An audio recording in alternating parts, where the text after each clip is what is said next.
everyone. I want to talk about art supplies before we get started with the workshop. And because this is a workshop that is really focusing on you as the artist, your style, and the elements of your style, one of the things that falls into that category are the supplies you choose to use.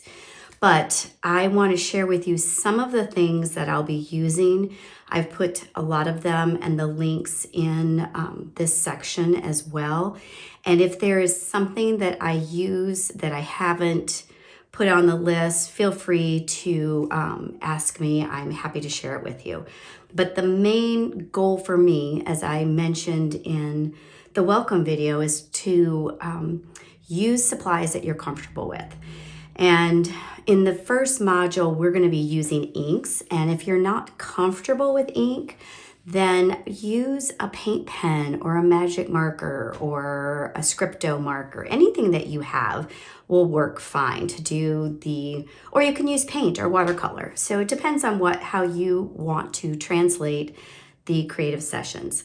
So I'm just going to go over a few of the things that I like to use. And I won't be using all of these, but I wanted to share them with you. So one of the things I love to work with is Speedball ink. And it's a beautiful black, bold ink.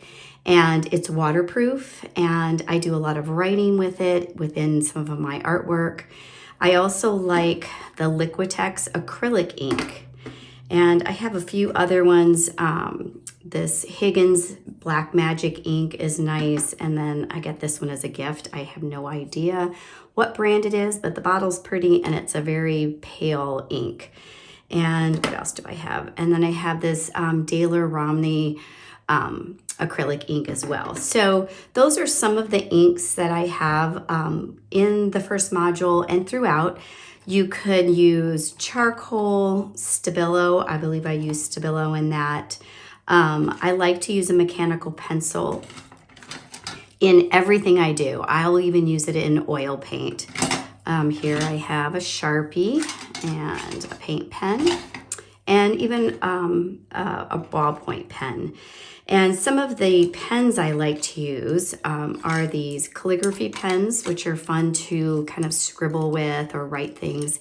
And I really love the ruling pen, which I will be demonstrating.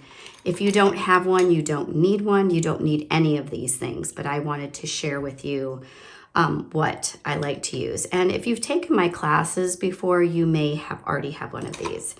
The other thing that I did not put in the supply list is an awl, and I use it one time when we make our color book, but there's other ways that you can do it if you don't want to get an awl. And I have a hole punch, and I have a couple of bone folders and some pottery tools that are nice for making marks. And my favorite tool of all time is this color shaper. And I also like to use a putty knife because you can make some cool marks with that. Okay. Oh, and the other thing is I like to use a little bit of charcoal. I have some fine charcoal that makes some really beautiful, delicate marks. And I have some little chunks of charcoal. And this I use quite a bit in the first module. You don't have to have it. It's by Artgraph, and this is a carbon. It's just carbon, and you can dip it in water and you can make beautiful marks with it. They also call it like a tailor's marker, and it comes in different colors too.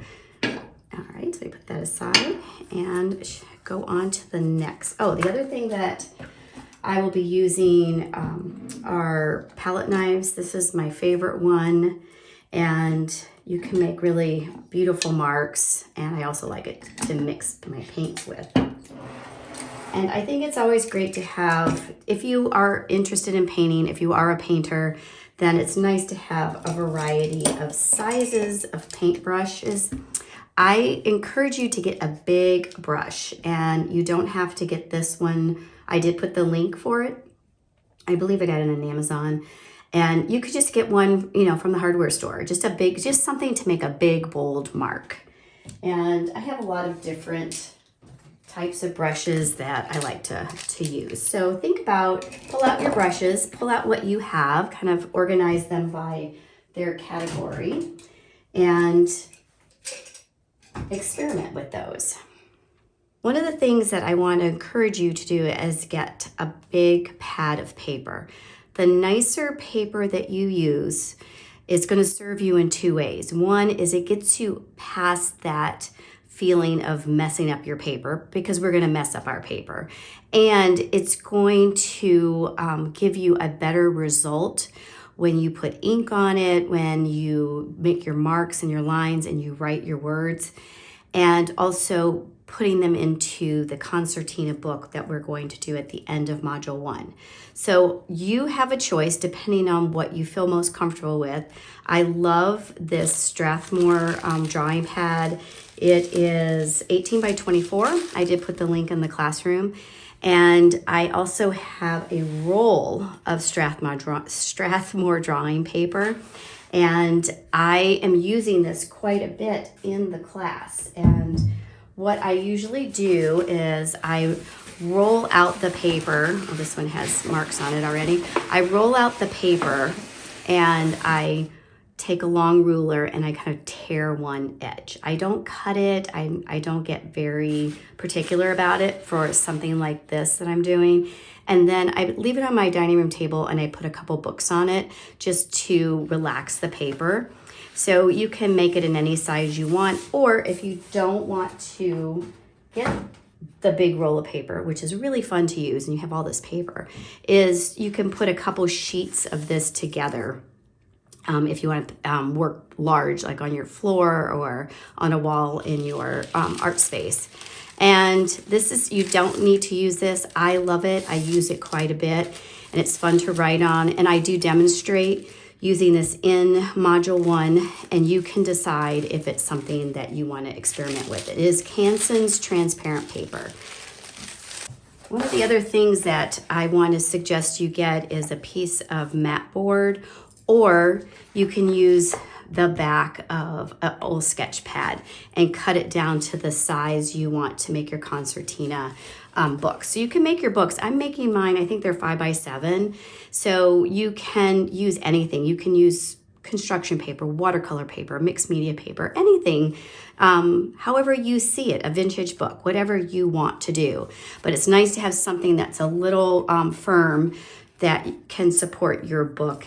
And I'll be gluing it with the Yes Paste, which I use quite a bit. You can use matte medium or any other type of paste that you have on hand.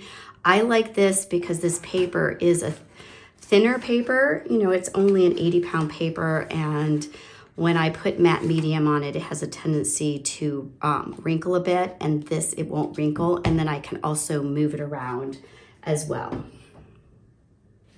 Okay, I just want to share a few other papers that I like. One is this Canson watercolor paper. This is a cold press, and it's a really nice one to have in the studio, and it's 140 pounds, so you can use this for many of the lessons that we're going to be doing if you want to use paper, which I am using quite a bit.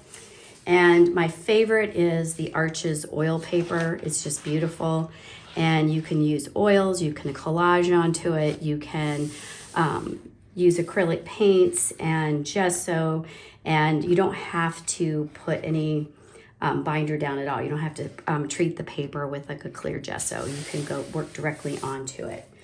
And I also love these little pads, and I'm using this one in Module 2, and it's this very kind of soft watercolor paper with a deckled edge, and it's by a company called Choosing Keeping, and I think they're out of London, and I'll make sure the link is in the classroom. And it comes in white and this creamy color, and I love them. They're fun to do just small things on, but you don't have to have that. We're going to do a lesson where we're creating these shapes, and you can use your watercolor paper.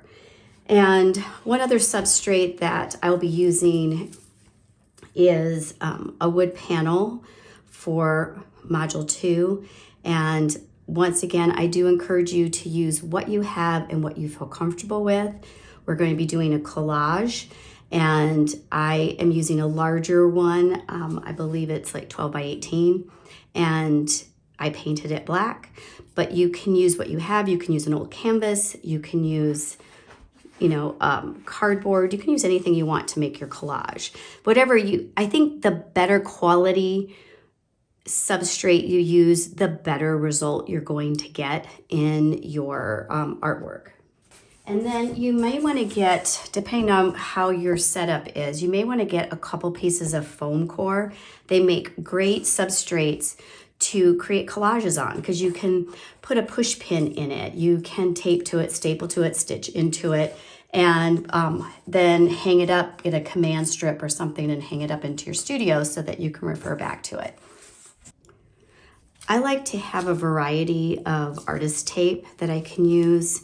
And I tape down, since I'll be working on paper, I'll be taping that down to to a big piece of MDF board that I'll be using for demonstration purposes. And so if you have some tape on hand or painter's tape, I also will be using some remnants of a piece of raw canvas that I had painted on some of them, and I've torn them up and will be using that in my collage. The other alternative, if you don't have raw canvas, is you can use a piece of linen, any kind of textile that you have on hand that you want to put into your collage, or even a drop cloth is always nice. And I like to, I'll be stitching into it or using ones that I have stitched into as part of my collage. And I have a little bit of embroidery thread that I'll be using as well. I would suggest having a specific notebook for this workshop, one that you can take notes in, answer your questions in, keep track of any ideas that come to you, and any inspiration, anything that you want, so that it's specific to this class so you can refer back to it at a later date. I also think it's nice to have a sketchbook or an art journal. You don't have to, but I like to have them because I work out things in them. And I just wanted to share a few of my favorites. You can use any style, any brand that you want. Peganol is one of my favorites. It's this beautiful leather journal, and it has Strathmore drawing paper inside. And as you can see, I have stitched and collaged and painted on these pages, and I really love it. And I have a newer one too that I haven't quite broken in yet. This is also by Peganol, and it's a nice little landscape journal that you can tuck into your purse. I like, every once in a while I'll buy a moleskin. They have beautiful paper. And I really love the handbook journal, and you can find them on Amazon, and they come in different colors and different sizes. This is the landscape. There's a little pocket in the back, and it has this little elastic to keep all your treasures in. And this is the larger one. And as you can see, this is from one of our lessons. I demonstrate a little bit different than this, but how I do some studies in here, and I keep notes and keep track, and it's a really nice, I like the size of it because it gives me some space to work in. So those are a few things that you might ponder, and just use what you feel comfortable using. You don't have to have the exact same thing.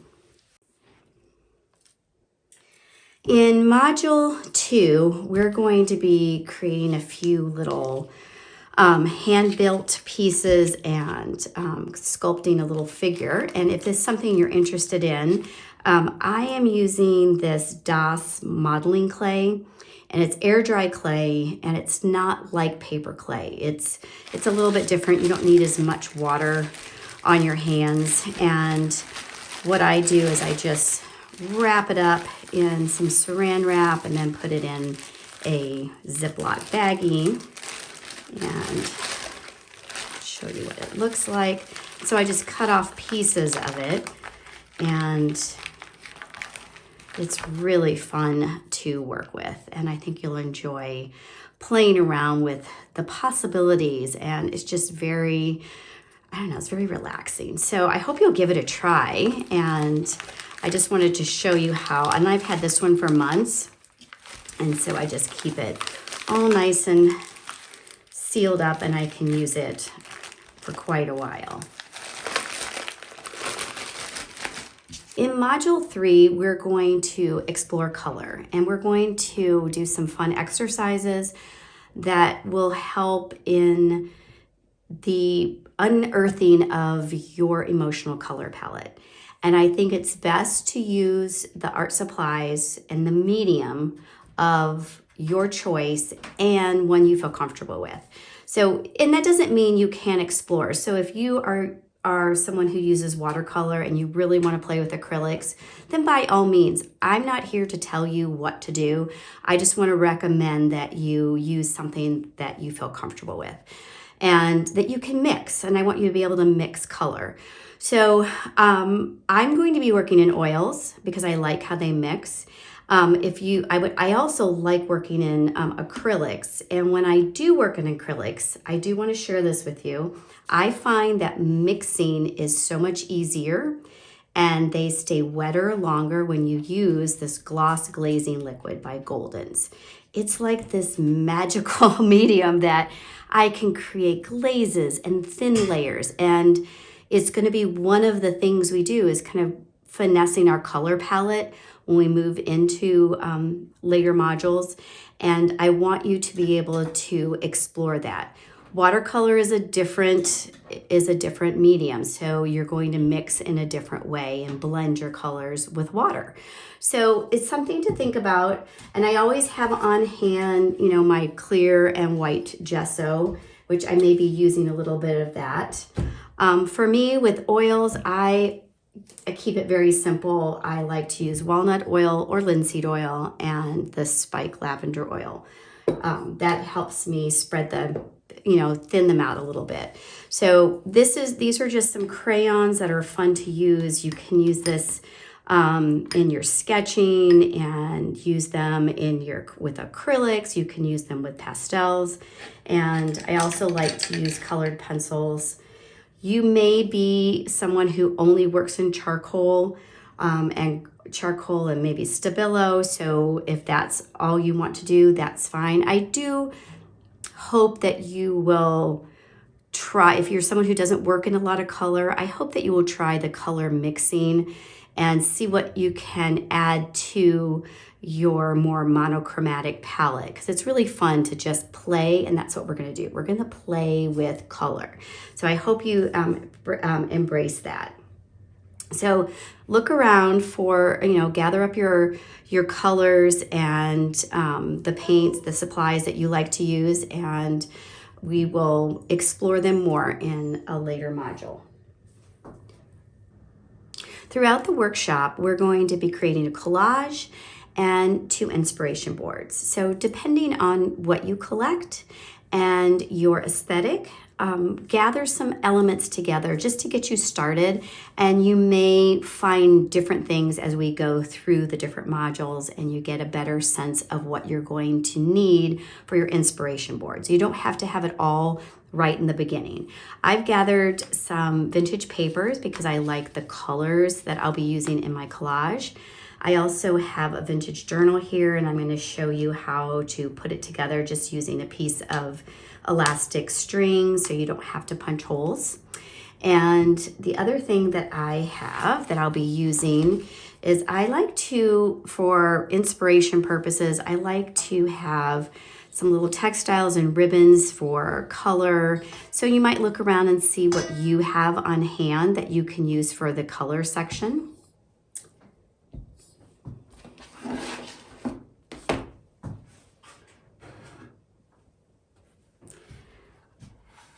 And I like to bring in nature. So these are some of my treasures that are in the studio. And many of these things are collected from trips and from walks. And you can see I have these little shells from a trip to the beach. I have a dried dahlia from my garden and some little roses. And I have all these feathers that I have picked up over the years and some branches. And so look around at what you have. You could have some stones, you could have some shells, sea glass, whatever you have in your collections of things. Maybe put it all together in a little box, or maybe some found objects that have meaning to you, that they may not necessarily be something you put into the collage, or you can use it in your inspiration. It's just something to collect to kind of trigger different memories. I think it's always important to have just a little bit of nature kind of woven through your artwork, and however you choose to interpret it, whether you collage it in, stitch it in, or do a sketch or make a copy. So however you see. So this is nice to have like some textiles and some vintage elements and some natural elements.